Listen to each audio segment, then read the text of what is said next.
विश्वकर्मा ने 2 धनुष बनाया, एक का नाम पिनाक, एक का नाम परपुरंजय। पिनाक दिया शंकर जी को, परपुरंजय दिया भगवान विष्णु को। और देवताओं ने कहा ये दोनों लड़े।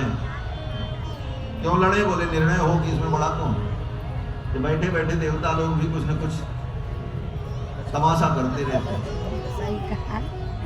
ये भी भगवान की लीला है। दोनों को लड़ा दिया।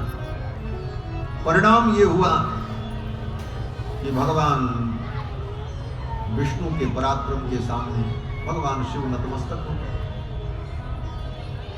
देवताओं ने घोषणा कर दी, अधिकम मेनिरे विष्णुम देवा सर्षगणास्तथा। देवता और ऋषियों ने घोषणा कर दी, अधिकम मेनिरे विष्णु, भगवान विष्णु श्रेष्ठ है। बाद में भगवान शंकर को भी पश्चाताप हुआ, इन देवताओं के कहने पर मैंने अपने आराध्य से ही युद्ध किया। भगवान विष्णु को भी पश्चाताप हुआ, इन देवताओं के कहने पर मैंने अपने भक्त से ही लड़ाई लड़ी। दोनों ने कहा ये धनुष हटाओ, इस धनुष के कारण ही सब हुआ। शंकर जी ने वो धनुष उठा करके दे दिया महाराज देवरात को, और भगवान विष्णु ने वो धनुष उठा करके दे दिया ऋचिक महर्षि। ऋचिक महर्षि से वो धनुष जमदग्नि को प्राप्त हुआ, और जमदग्नि से वो धनुष परशुराम जी को प्राप्त हुआ। परशुराम जी ने कहा ये नारायण का धनुष है, और शिव के धनुष को आपने तोड़ा है। अगर आप नारायण हैं तो इस धनुष पर भी पतंजा चढ़ा करके मुझे दिखा दें, मेरा संदेह दूर हो। चाप मिटे संदेह। आप इस धनुष पर पतंजा चढ़ा दो, मेरा भी संदेह दूर हो। और थोड़ा परशुराम जी कुछ रोष में भी बोले। जब रोष में बोले तो राम जी भी को जोश आ गया। परशुराम जी को जब रोष आया तो हमारे रघुनाथ जी को जोश आ गया, और रघुनाथ जी ने कहा वीरहीनम असक्तम छत्र धर्मेण भार्गव। हे भृगु के कुल में उत्पन्न होने वाले भार्गव, वीरहीनम इवासक्तम, आपने क्या समझ रखा है मैं शक्तिहीन हूं? मेरे अंदर छात्र धर्म नहीं है। छात्र धर्म माने क्षत्रियों का धर्म। अवजानासि में तेजः पश्चिमेद्य पराक्रमम, आपने मेरे तेज को जाना नहीं। राम जी ने कहा देखो हमारा तेज, और राम जी ने धनुष ले लिया। और ले कैसे लिया? बोले परशुराम जी तो देना चाहते थे, तब तक वो धनुष अपने आप ही भगवान के पास चला है। तेज चाप आप ही चले गए हो, तेज चाप आप ही चले गए हो, परशुराम मन विस्मय भयो, परशुराम मन विस्मय भयो, परशुराम मन विस्मय। धनुष अपने आप राम जी के पास चला गया। देत चाप आप ही चली गए। क्यों चला गया? बोले ये धनुष भी बड़ा चतुर था महाराज। इस धनुष ने सोचा कि मेरा एक भाई था, राम जी के हाथ में अपने आप उठ करके नहीं गया, तो राम जी ने उसको उठाया और तोड़ दिया। अगर कहीं मैं भी इनके हाथों में नहीं पहुंचा तो कहीं हमको भी न तोड़ दें, इसलिए हम पहले ही चले इनके पास। देत चाप आप ही चले गए। और जो ही भगवान ने धनुष को लिया, प्रत्यंचा चढ़ाई, और प्रत्यंचा चढ़ा करके बाण चढ़ाया और खींचा महाराज। अब तो परशुराम जी डर गए। परशुराम जी ने सोचा कहीं ये बाण मेरे ऊपर छोड़ देंगे तब क्या होगा, तब तो लेने के देने पड़ जाएंगे। तब परशुराम जी जब डर गए, थोड़ा उनको भय हुआ, तो भगवान को लगा नहीं, भगवान तो सबको निर्भय करते हैं, और भगवान तो ब्रह्मण्य देव है। भगवान का एक नाम है ब्रह्मण्य देव। नमो ब्रह्मण्य देवाय गो ब्राह्मण हिताय च। जो ब्राह्मण को अपना देवता मानते हैं, इसीलिए भगवान का नाम ब्रह्मण्य देव है।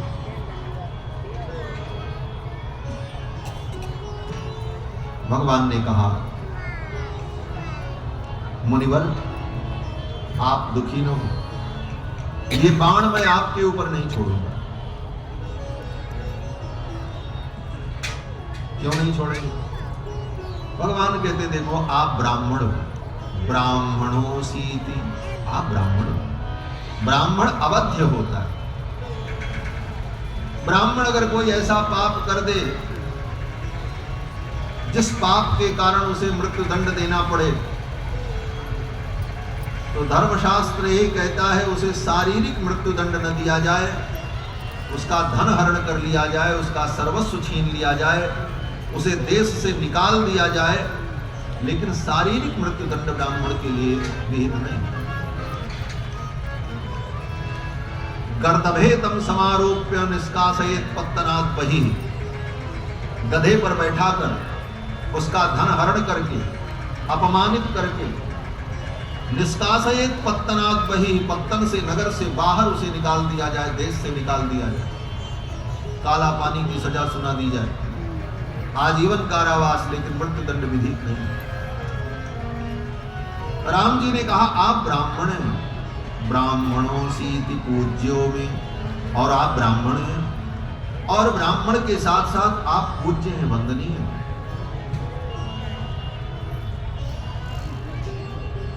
ब्राह्मण पूज्य तब होता है जब वो सद्गुण संपन्न हो। ब्राह्मण मात्र होने से वो पूज्य नहीं होता, उसके अंदर ब्राह्मणत्व भी होना चाहिए। परशुराम जी ब्राह्मण भी हैं और ब्राह्मणत्व भी उनमें प्रतिष्ठित है। सदाचार संपन्न है, नैष्ठिक ब्रह्मचारी हैं, त्रिकाल संध्या वंदन करने वाले, गायत्री की उपासना करने वाले, तपोनिष्ठ। भगवान श्री राम ने कहा ब्राह्मणों से पूज्यों में, आप ब्राह्मण हैं और पूज्य हैं। और तीसरा कारण बोले विश्वामित्र कृतेन च, आप मेरे गुरु जी के रिश्तेदार हैं, विश्वामित्र जी के संबंधी हैं। विश्वामित्र जी का संबंध क्या है? बोले विश्वामित्र जी की सगी बहन परशुराम जी की दादी है, विश्वामित्र जी के बहन के पोते हैं परशुराम जी। तो भगवान ने कहा विश्वामित्र कृतेन च, आप मेरे गुरुदेव के संबंधी हैं, इसलिए भी मैं आपके ऊपर ये बाण नहीं चला। लेकिन अब बताओ ये बाण हम किसके ऊपर चलाएं?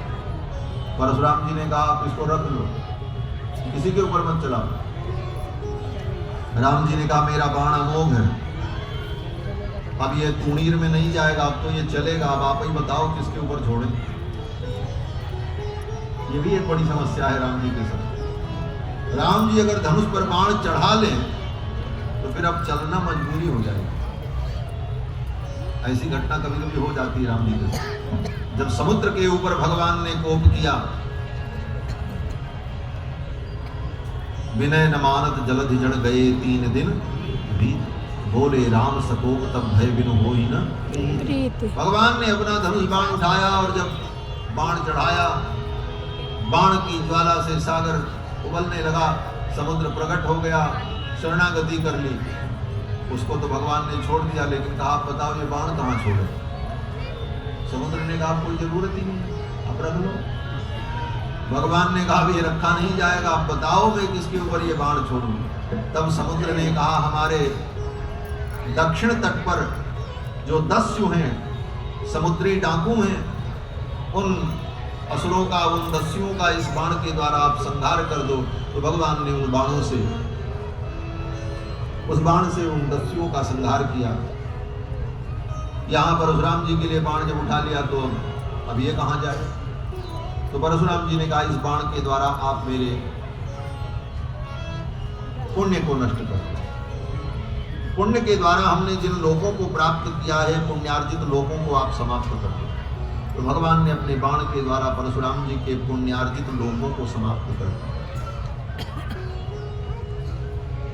परशुराम जी ने कहा लोकास्त प्रिया रामो निर्जितास तपसा मया, अपनी तपस्या के द्वारा जिन लोगों को मैंने जीता है, जहितान क्षर मुख्येन मां भूत कालस्य पर्यया, अपने इस बाण के द्वारा मेरे उन लोगों को आप नष्ट करो।